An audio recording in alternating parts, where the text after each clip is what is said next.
and representing Virginia's 5th District. Congressman Tom Garrett is with us this morning. Congressman Garrett, I do want to ask the question, Congress being on recess for Easter, how's that recess working for you? Well, it's 8:09 and I'm feeling fine. But what we do on recess is get out and travel around our districts and talk to people and listen to people. And I think there are 23 localities. You mean to represent people? Right. That's crazy. Concept. Yeah. I know. Anyway, but it's a lot of miles on the odometer. I liken it. I mean, I think they need to get a different word because recess conjures up images of swing sets and games of Red Rover, which are probably no longer able to be played. But that does not happen. Although, having spent some time with the women and men in Congress, I do think a Red Rover game might be a little bit entertaining. Some days might be appropriate too. Right? Anyway, Red Rover, said Nancy Pelosi on over. Yes, but no, see, in Red Rover, they're coming towards you. So, yeah, well, I can't think of a time I'd want Nancy Pelosi near me. But what if we could play hide and seek with Maxine Waters? Never mind. We'll move on from there. We don't want to get you in trouble. So, Congressman Garrett, you voted down the Omnibus budget bill of $1.3 trillion. Why? And did you feel like one of the odd men out?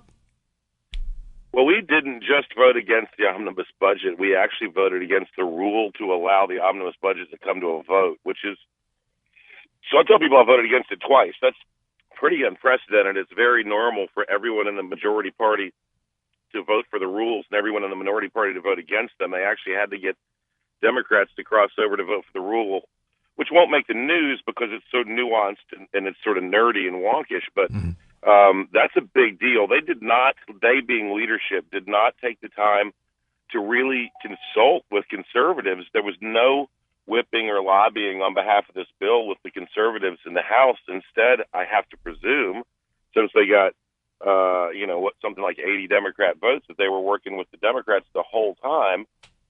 There's nothing wrong with that, I suppose, in theory. At some level, it might look or feel good because you can say that word bipartisanship that makes us all feel good. But if something's bipartisan and bad, it's still bad, and I'm going to focus on the bad and not the bipartisan. And this what we've done is completely abandon the idea of federalism, that some things should be the priority of state government, some local and some federal. We throw money at everything without regard for the hardworking women and men who earned that money because the government didn't earn any money. We never say no. And there are certain things that might be appropriate for government to do, but might not be appropriate for the federal government to do. And that nuance has been lost, I think, on a bunch of people who are more concerned with getting reelected than they are with the long-term financial sort of viability of our nation. Well, you're talking about going around and talking to people in your district. I mean, one of the things that we hear all the time on this show is, we as individual citizens are required to live within our means and to make hard decisions sometimes. And yet, it doesn't seem like that's happening, especially in the federal government, but even in our state government. Well, I've always told people we might not be spending too much money on government, but we're certainly spending it in the wrong places. Right. Places where they have the worst problems sort of getting the money to address the actual functions of government is always the local government. The state government's probably somewhere close to where they ought to be, and the federal government is absolutely gone, the hog wild, out of the barn, mixing my metaphors here.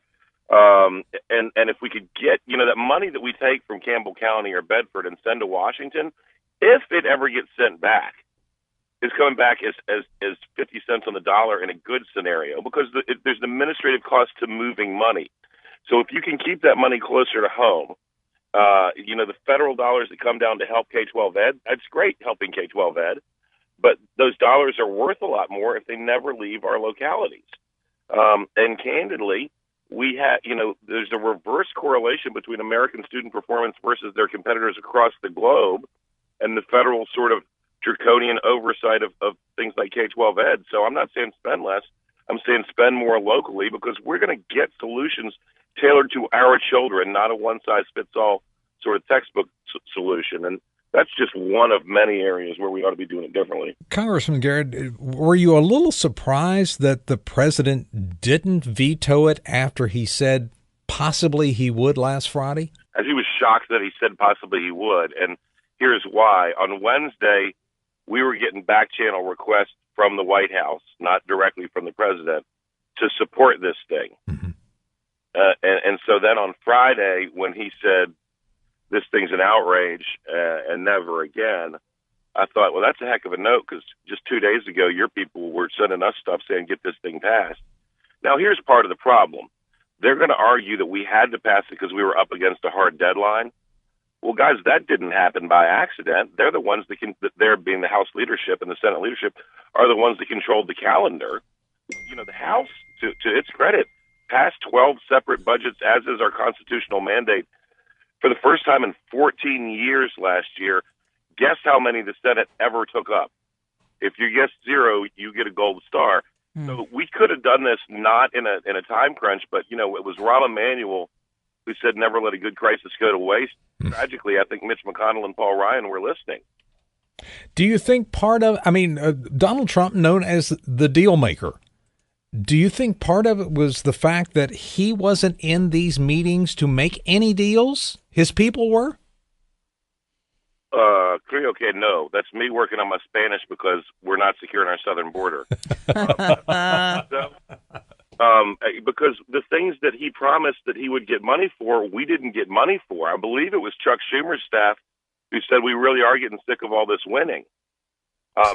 So, you know, the guy, he does, you know, the tariff talk, for example, I think put us in a much stronger position to negotiate by virtue of indicating that we would actually use the tool if we had to. Mm-hmm. That's a deal-making step that's sort of a Trumpian thing to do. He didn't get what he said he wanted on this thing. I think he could have. If you flip the number of Democrats who supported this monstrosity for the number of Republicans who opposed it, you still pass it, and you probably secure the southern border. And, you know, I mean, the definition of insanity is doing the same thing again and again, expecting a different result. Mm-hmm. We might talk about DACA later in this interview. I don't have a problem addressing DACA, but to address DACA before we secure the root cause of the problem, which is the southern border, is only inviting this to be a political football we kick around for another couple of decades. Do you think the president is going to get his wall? Do the Republicans hold the House? I don't know. Well, on paper, they do. Again, let me be clear. We're not talking about a wall from Brownsville to San Diego. We're just talking about securing the border where we know it's porous. Mm-hmm. Let's shift gears a little bit. Let's talk a little bit about last Saturday, the march on Washington. You have students who can't buy beer, rent cars. Most aren't even old enough to vote. Yet the students from the high school in Parkland, they're there. Others spearheading this event. Are they going after the wrong culprit, guns? Well, there is no reason that the young person, and I won't even use the kid's name, which I know quite well, in Parkland, should have had a gun.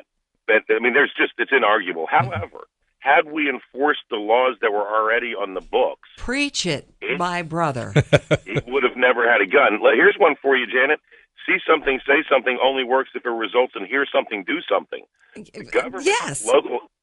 The government at the local and federal level, I can't impugn the state of Florida just yet, but the government at the local and federal level had quite literally at least 36 warnings. And failed time and time and time again. And failed time and time and time again. Now, you've had the number of young people who died texting and driving last month is greater than the number of young people who've died in these tragic, horrific events over the last few decades. Having said that, one is too many. Having said that, you know, attacking the instrumentality, I think, displays a lack of analysis of underlying causal connections.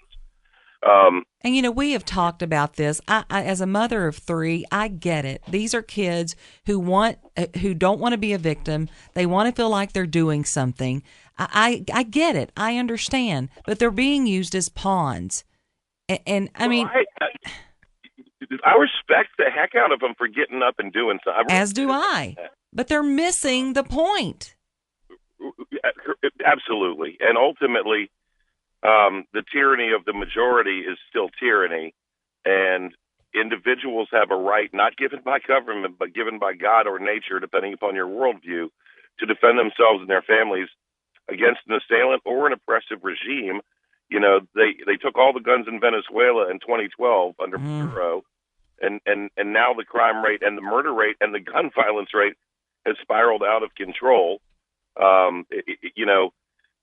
It just, again, I mean, a gun's not always the answer to another gun, but we have several examples of where it is. Mm-hmm. Sure, absolutely, which are completely underreported, and stripping people of rights in reaction to the abuse of those rights by others. I mean, somebody in Harrisonburg not too long ago was convicted for voter fraud, but we didn't talk about whose voting rights we were going to take away. Right, right. Congressman Garrett, I know yesterday, I'm sure you heard the comment from retired Supreme Court Justice John Paul Stevens. President Trump tweeting that the Second Amendment would not be repealed. Well, I would put John Paul Stevens' comment into the yawn category, President Trump's tweet into the duh category. It's not on my watch. Again, with all due respect to Justice Stevens, the Constitution needs to be, in the Bill of Rights, obviously, needs to be viewed in the context of the historical events occurring contemporaneous to the drafting. Why is there a Second Amendment based on what was witnessed by the individuals who drafted the Bill of Rights? When you ask that question and answer that question, you understand why it's right after the freedom to worship and assemble and speak, right? Why it's so high up the priority list. Mm-hmm. And so while we seem in this country to believe that Reagan was wrong when he said that freedom is only ever one generation away from extinction, the founders had a worldview shaped by an oppressive regime that cared not a whit about what the people on the American continent wanted. And they resorted to the military-style weapons of their day to throw off the yoke of that oppressive regime. And where we've seen complete draconian removal of individuals' God-given right to defend themselves, we've often seen Cambodia, the Great Leap Forward in China, the Soviet Union, Jews during the Holocaust. But don't you think a large portion of this, and I had a conversation with my boys, 15, 17, yesterday. We were talking about this. A big part of that is the kids don't know that history. They don't know it. They don't understand it. It's not put into context. Even when people do know it, they think it can't happen here, and that's arrogance. Pride proceedeth to fall, says a book that I once read. And which is why we're destined to repeat history over and over and over again. Congressman Garrett, we've got about 2 minutes here. I do want to talk to you about DACA, the wall. Illegals seem to be getting their way, especially in California. The big question, the citizenship question came up for the 2020 census. Democrats furious. They don't feel the census should be a census, basically.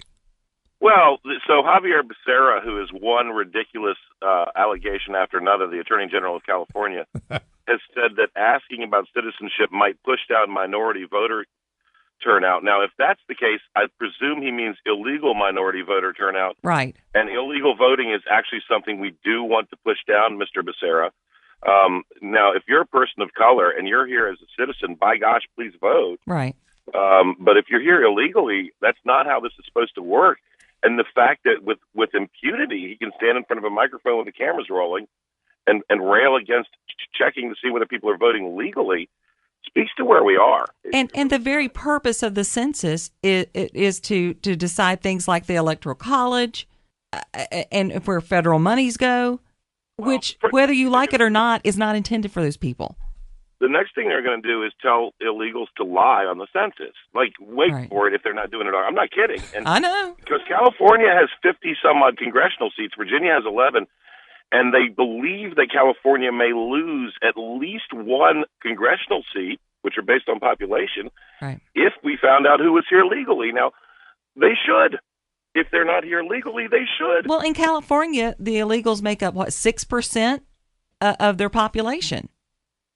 Sure. That's a lot. 6% is greater than 1/54th. So... Yeah. Do you think federal funding will ever be withheld from sanctuary cities? Well, we're trying. The administration's trying. Congress is trying. But the left is incredibly adept at holding things up in the courts, and so that's sort of what we're fighting against. And so until there's a decisive court ruling, which may take a Supreme Court decision, which takes years, then it'll be a delay game. All right, I appreciate you letting us pick your brain this morning. Thank you. Hey, let's do it again. It's been It's a deal. It is. Congressman Tom Garrett, thank you so much. We'll play Red Rover maybe the next time. Send Tom on over. 8:25 and I'm still alive. There you go. Thank you so much, and happy Easter with your family, okay? God bless y'all. We appreciate it.